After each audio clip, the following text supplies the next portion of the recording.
Good morning, students of class 9th. Today I am going to teach you English literature lesson 10, The Beggar. Okay, this lesson has been written by Anton Chekhov. Okay, about the author Anton Pavlovich Chekhov, an eminent Russian dramatist and short story writer, was born on 29 January 1860 in Taganrog, a city in Russia. As their family had become very poor, Anton Chekhov had to pay for his own education. He also helped his family with what he had in extra. Chekhov studied at Moscow University too. He began his career by willing He began his career by writing short stories. He also wrote plays. He won the Pushkin Prize for At Dusk, a collection of short stories. Chekhov died on 15 July 1904. Okay, यानी about the story. Shergal, a famous advocate, met a man who was dressed in ragged clothes. He had dull, drunken eyes and a red spot on either cheek. He was a beggar.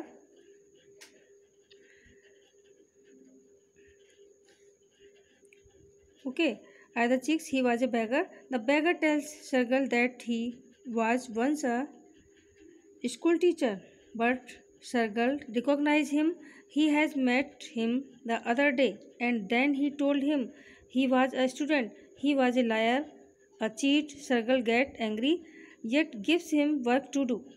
The beggar comes onto the right path because of the advocate, but was if the advocate himself or someone else who sets him right?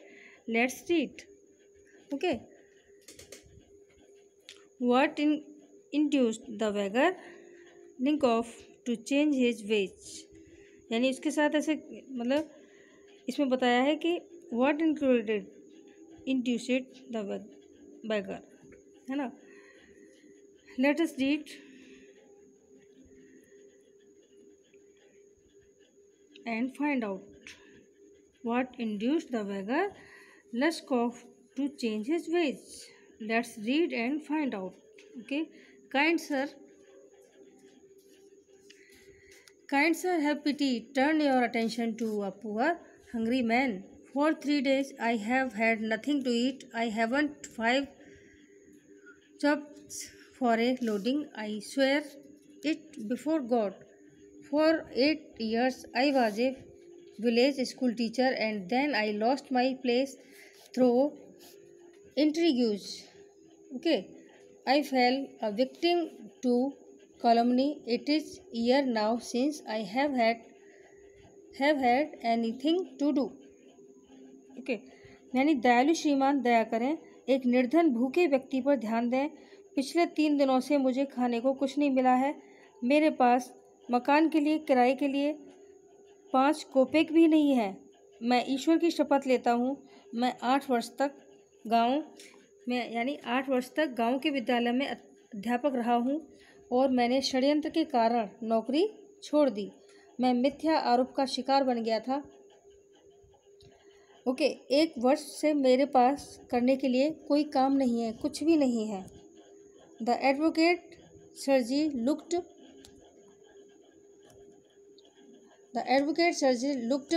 at the raised fawn colored overcoat of the suppliant, at his dull drunken eyes, at the red spot on either cheek, and it seemed to him as if he had seen this man somewhere before.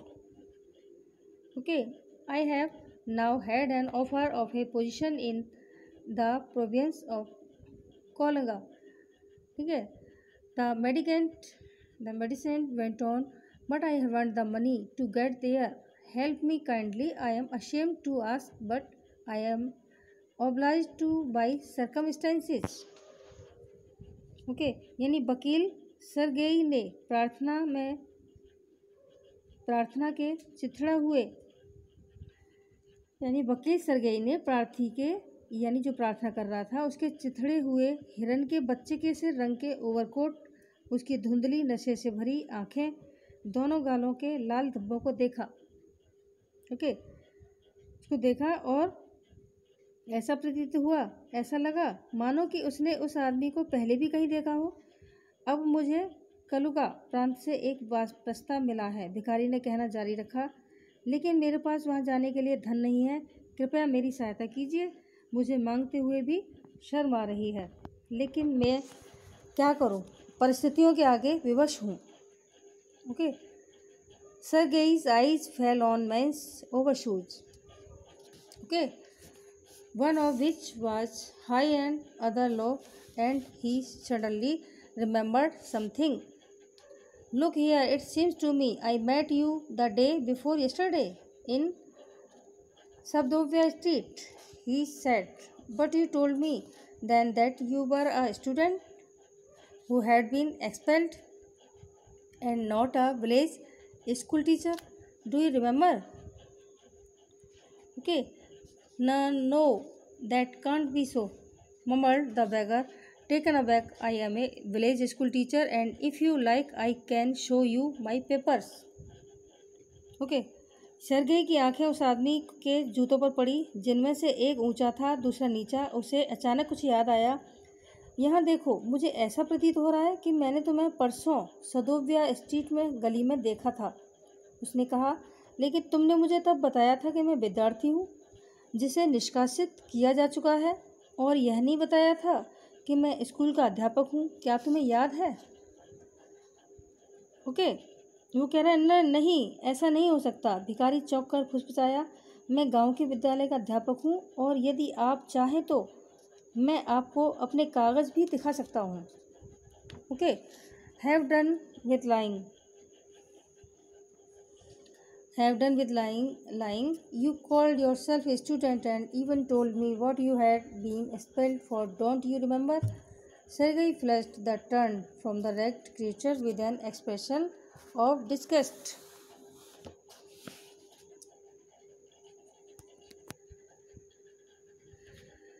Disgust? This is dishonesty, my dear sir, he cried angrily. This is swindling. I shall send the police for you, demon you. Okay, अब वो कहता है,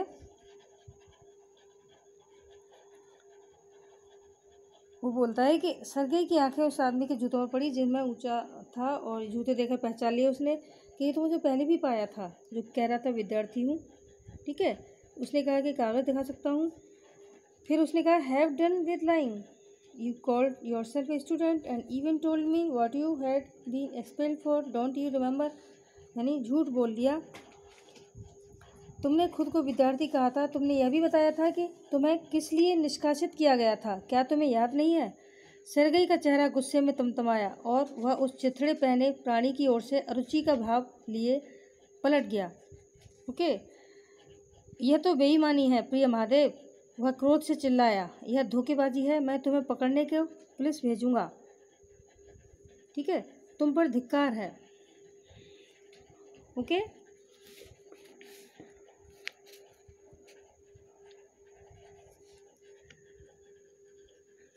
next. Sir he said, laying his head on his heart. The fact is, I was lying. I am neither a student nor a school teacher. All that was fiction. Formerly, I sang in a Russian choir and was sent away for drunkenness. But what else can I do? I can't get along without lying. No one will give me anything. Will I tell the truth? What can I do? Okay, वो बताता है कि अपने बारे में बताता है उसको कि श्रीमान जी, अपने हृदय पर हाथ रखते हुए उसने कहा, सच्चाई यह है कि मैं झूठ बोल रहा था। ठीक है, न तो मैं विद्यार्थी हूँ, ना ही स्कूल का अध्यापक। यह सब गढ़ी हुई बात थी, मन गढ़ंत कहानी थी, कल्पना कर रहा था मैं। शुरू में रूस के एक वृंदगान समूह में मैं तो गाना गाता था और मुझे नशे की लत के कारण निकाल दिया गया। लेकिन मैं इसके सिवाय और क्या कर सकता हूँ? बिना झूठ बोले मेरा काम नहीं चलता। कोई भी मुझे कुछ भी नहीं देगा। अगर मैं सच बोलूँ तो मैं क्या कर सकता हूँ? What can I do? Okay, what can you do? You ask what you can do, cried Sergal, coming close to him. Work, that's what you can do. You must work. Okay, work. Yes, I know that myself, but where can I find work? How would you like to chop wood for me? I wouldn't refuse to do that, but in these days, even skilled woodcutters find themselves sitting without bread. Will you come and chop wood for me? Yes, sir, I will. Very soon. We will soon find out. Okay. अब क्या होता है? तुम क्या कर सकते हो? तुम पूछते हो तुम क्या कर सकते हो? उसके पास आते हुए सरगेई चिल्लाया, काम करो, तुम यही कर सकते हो, तुम्हें काम करना चाहिए। ओके, काम? हाँ, यह तो मुझे स्वयं को पता है, लेकिन मुझे काम मिलेगा कहाँ? क्या तुम मेरे लिए लकड़ी काटना पसंद करोगे? मैं वह करने से मना नहीं करूँगा, लेकिन आजकल कुशल लकड़हारे तब स्वयं बिना रोजगार बैठे हैं। जो कुशल लकड़हारे हैं वो भी बेरोजगार बैठे हैं। क्या तुम आओगे, मेरे लिए लकड़ी काटोगे? हाँ श्रीमान, मैं करूँगा। बहुत बढ़िया, हमें शीघ्र पता चल जाएगा। Okay. Sergei hastened along, rubbing his hand. He called his cook out of the kitchen. Here, Olga, he said, take this gentleman into the woodshed and let him chop wood. Okay. The scarecrow of a beggar struggled his shoulders as if in perplexity and went irresolutely after the cook. It was obvious from his gait that he had not consented to go and chop wood because he was hungry and wanted work, but simply from pride. Okay, and shame because he had been trapped by his own words. It was obvious too that his strength had been undermined by vodka and that he was unhealthy and did not feel the slightest inclination for toil. Okay, यानी Sergei अपना हाथ मलते हुए तेजी से चला और उसने अपने रसोइये को रसोई घर से बाहर बुलाया। ओके, और बोला और कहा, अरे ओल्गा, उसने कहा, इन सज्जन को लकड़ियों के शेड में ले जाओ, इन्हें लकड़ी काटने दो। ओके, लकड़ियों के शेड में ले जाओ, लकड़ी काटने दो। उस बिजूखा जैसे भिखारी ने अपने कंधे उचकाए, मानो कि वह उलझन में हो, दुविधा में रसोइये के पीछे चल पड़ा। उसकी चाल से स्पष्ट था कि उसने जाना और लकड़ी काटना इसलिए स्वीकार नहीं किया था कि वह भूखा था और उसे काम चाहिए था, बल्कि ऐसा बस गर्व व लज्जा के कारण किया था, क्योंकि वह अपने खुद के शब्दों के जाल में फंस गया था। यह भी स्पष्ट था कि उसकी शक्ति वोदका, एक प्रकार की शराब होती है, के द्वारा नष्ट हो चुकी थी, और वह यह कि वह अस्वस्थ भी था, परिश्रम के प्रति तनिक सा भी झुकाव महसूस नहीं करता था। Okay, Sergei hurried into the dining room.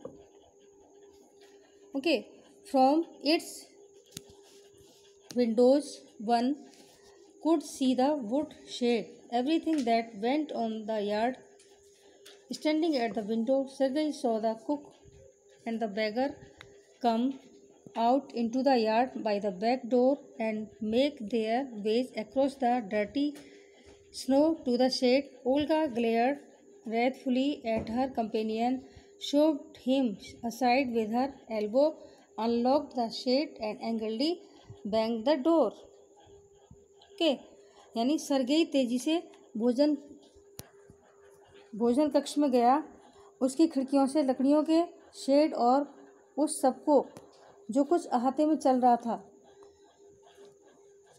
Okay, अहाते में आते बाहर अहाते में आते तक तथा गंदी बर्फ को पार कर शेड में जाते हुए देखा।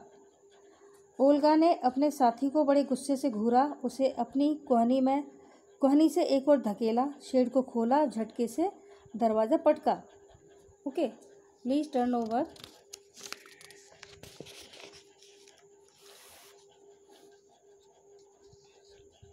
Next he saw the Presidio teacher seat himself on a log and become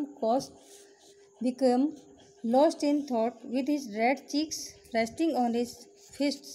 The woman flung down an axe at the feet, spit angrily and zagging from the expression of her lips, began to scold him.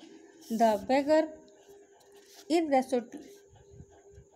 irresolutely pulled a billet of wood towards him, set it up between his feet, and tapped it feebly with the axe. The billet wavered and fell down. The beggar again pulled it to him, blew on his freezing hands, and tapped it with his axe cautiously, as if afraid of hitting his overshoe or the cutting of his finger.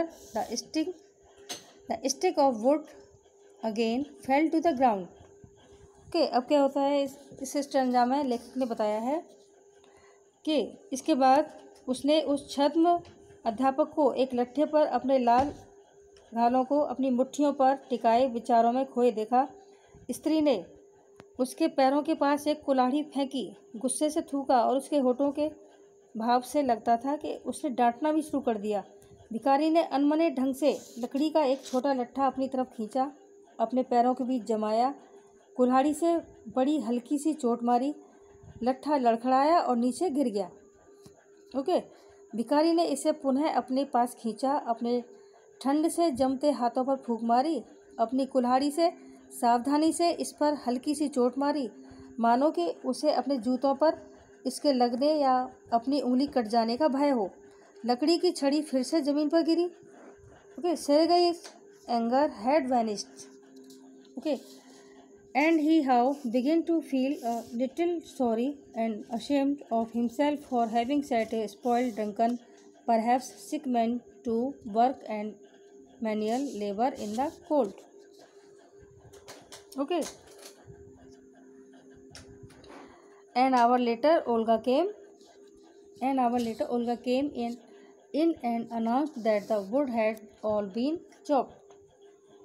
ठीक है, Good give him half a ruble, said Sergei. If he want to, he can come back and cut wood on the first day each month. We can always find work for him. Okay, अब क्या होता है, Sergei का गुस्सा अब लुप्त हो चुका था। ओके, यानी उस सेर्गेई का गुस्सा खत्म हो गया था। उसे अब स्वयं पर एक बिगड़े हुए नशेड़ी, शायद बीमार आदमी का ठंड में कौशल रहित काम पर लगाने के लिए थोड़ा खेद व लज्जा महसूस होने लगी थी। 1 घंटे बाद, यानी उसे लगा था कि मैंने किसी बीमार आदमी को काम पर लगा दिया। ओके, 1 घंटे के बाद ओल्गा आई और उसने घोषणा की कि सारी लकड़ी काट दी गई है। बढ़िया, उसे आधा रूबल दे दो। सेर्गेई ने कहा, यदि वह चाहे तो वह वापस आ सकता है और हर माह के पहले दिन लकड़ी काट सकता है। हम उसे हमेशा काम दे सकते हैं, यानी हमारे पास बहुत काम है, हम उसे हमेशा काम दे सकते हैं और वो काम के लिए आ सकता है हमारे पास। Okay, on the first of the month the waif made his appearance and again earned half a ruble, although he could barely stand on his legs. From that day on he often appeared in the yard, and every time work was found for him. Now he would shovel snow, now put the woodshed in order, now beat the dust out of rugs and mattresses, Every time he received from 20 to 40 chops, and once even a pair of old trousers were sent out to him. Okay, यानी अब क्या होता है देखिए, इस stanza में लेखक ने बताया है कि महीने के महीनों के पहले दिन उस छोटे दुबले व्यक्ति ने अपनी झलक दिखाई, पुनः आधा रूबल कमाया। हालांकि वह मुश्किल से अपने पैरों पर खड़ा हो पा रहा था। उस दिन से वह अक्सर अहाते में आ जाता, बार बार उसे काम दिया जाता और बार बार वह बर्फ हटाता और लकड़ी के शेड को ठीक करता। कभी कॉलोनी कालीनों और गद्दों को पीटकर उनसे धूल झाड़ता। हर बार वह 20 से 40 कोपेक पाता। ओके, और क्या करता था, 20 से 40 कोपेक उसको मिल जाते थे।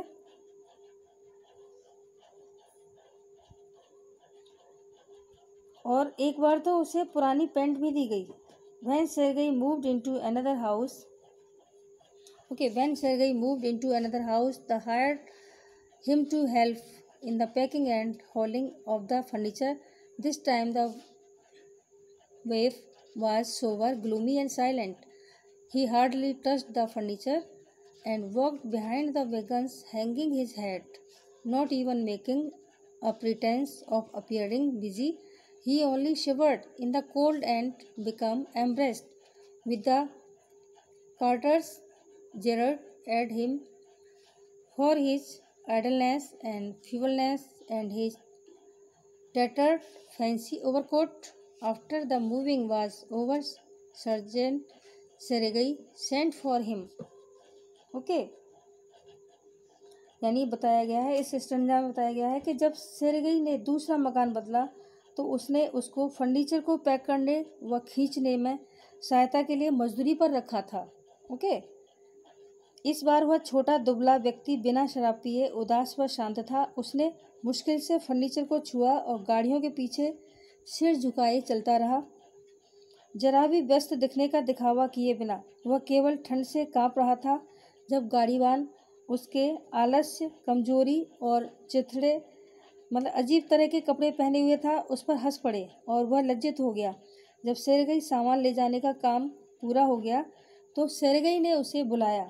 Okay, well I am happy that my words have taken effect. Okay, taken effect, he said, handling him a trouble. Here for your pains. I see you are sober and have no objection to work. What is your name? Lashkov, है ना? Well, Lashkov, I can now offer you some other cleaner employment. Can you write? I can. Okay, उसने बोला I can, then take this letter to a friend. Okay, then take this letter to a friend of mine tomorrow and you will be given some copying to do. Work hard, don't drink and remember what I have said you. Good bye. Okay, अब देखिए, खैर मुझे इस बात की खुशी है कि मेरे शब्दों का प्रभाव पड़ा। उसने उसे रूबल देते हुए कहा, तुम्हारे परिश्रम के लिए मैं समझ रहा हूँ तुमने शराब नहीं पी है, तुम्हें कार्य करने में कोई आपत्ति भी नहीं है। तुम्हारा क्या नाम है? उसने बताया, मेरा नाम लश्कॉफ है। ठीक है, अच्छा लश्कॉफ, अब मैं तुम्हें एक दूसरा इससे अधिक साफ सुथरा रोजगार देता हूँ। क्या तुम लिख सकते हो? हाँ, लिख सकता हूँ। तब तुम कल इस पत्र को मेरे एक मित्र के पास ले जाओ। तुम्हें कुछ नकल करने को दिया जाएगा। मेहनत करना, पीना मत, और जो कुछ मैंने तुमसे कहा है उसे याद रखना। ओके, नमस्ते। और उसने कहा, नमस्ते। Pleased eight having put a man on the right path, Sergei tapped Lashkov kindly on the shoulder and even gave him his hand at parting. Lashkov took the letter, and from that day forth came no more to the yard for work. Okay, 2 years went by. Then one evening, as Sergei was standing at the ticket window of the theatre paying for his seat, he noticed a little man beside him with a coat collar of curly fur and a worn sealskin cap. This little individual timidly asked the ticket seller for a seat in the gallery and paid for it in copper coins. Okay. अब क्या होता है कि इस stanza में लेखक ने बताया है कि एक व्यक्ति को सही राह पर लाने पर खुश होते हुए सर्गेई ने लश्कोव के कंधे पर हल्की सी थपकी दी और विदा के समय उससे हाथ भी मिलाया। लश्कोव ने पत्र लिखा। उस दिन के बाद वह काम के लिए अहाते में नहीं आया। 2 वर्ष बीत गए। तब एक शाम जबकि सर्गेई एक थिएटर में टिकट की खिड़की पर अपनी सीट के लिए पैसे दे रहा था, उसने एक छोटे आदमी को कोट का घुंघराला फर वाले कॉलर और सील मछली की खाल की टोपी पहने देखा। इस छोटे व्यक्ति ने शर्माते घबराते हुए टिकट विक्रेता से गैलरी की सीट मांगी और इसके लिए तांबे का एक सिक्का दे दिया। Okay, Lashkov, is that you? Okay, वो बोलता है कि Lashkov, is that you? Cried Sergei, recognize in the little man his former wood chopper. How are you? What are you doing? How is everything with you? All right, I am a notary now and am paid 35 rubles a month. Okay, यानी अब क्या हो रहा है, वो बता रहा है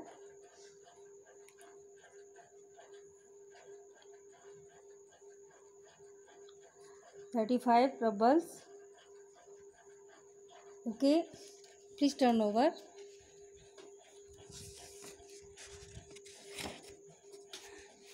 Thank you, heaven. That's fine. I am delighted for your sake. I am very, very glad. Lashkov, you see, you are my godson. In a sense, I have you pushed along the right path, you know. Do you remember what a roasting I gave you? I nearly had you sinking into the ground at my feet that day. Thank you, old man, for not forgetting my words.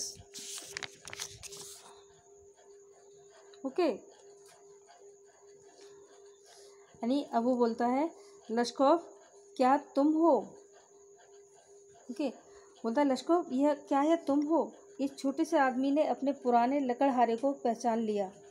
ठीक है, Sergei चिल्लाया, तुम कैसे हो? तुम क्या कर रहे हो? और सब कैसा है? ठीक है, अब मैं एक नोटरी हूँ। मुझे एक महीने में 35 रूबल मिलते हैं। कितने रूबल मिलते हैं? 35 रूबल मिलते हैं। ईश्वर को धन्यवाद है, बहुत बढ़िया। मैं तुम्हारे वास्ते खुश हूँ, तुम्हारी बात से खुश हूँ कि तुम अच्छा कमा रहे हो। मैं बहुत प्रसन्न हूँ। लश्कोव, एक प्रकार से तुम मेरे धर्मपुत्र हो। मैंने तुम्हें सही रास्ते पर धकेला था, जानते हो? अरे क्या तुम्हें याद है मैंने तुम्हारी कितनी बड़ी आलोचना की थी? मैंने उस दिन तुम्हें करीब करीब ज़मीन पर अपने पैरों में गाड़ दिया था। धन्यवाद श्रीमान, मेरे शब्दों को ना भूलने के लिए। ओके, और वो कहता है, thank you.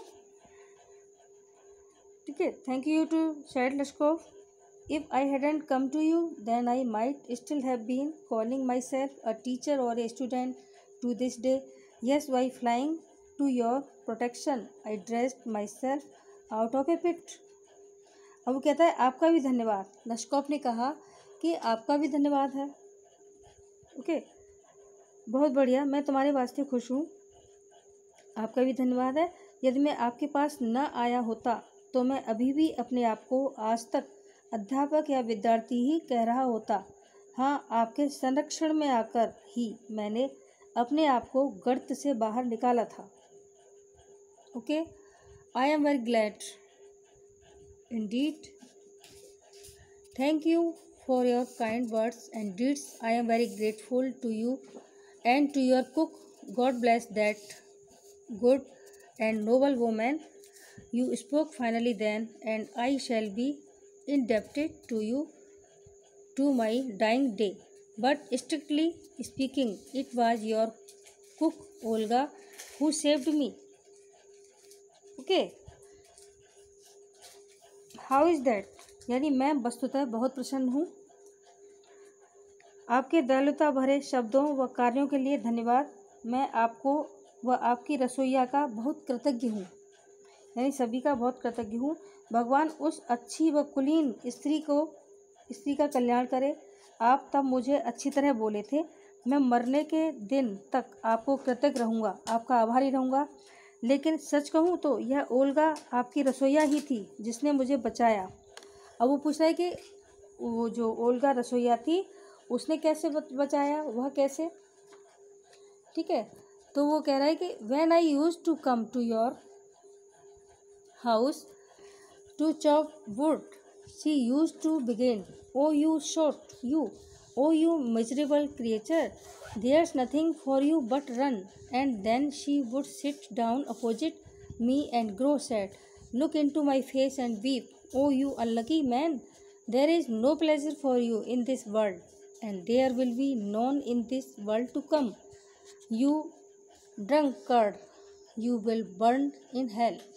Okay, oh you unhappy one. And so she would carry on, you know, in that strain. I can't tell you how much misery she suffered, how many tears she shed for my sake. Okay, used to chop the wood for me.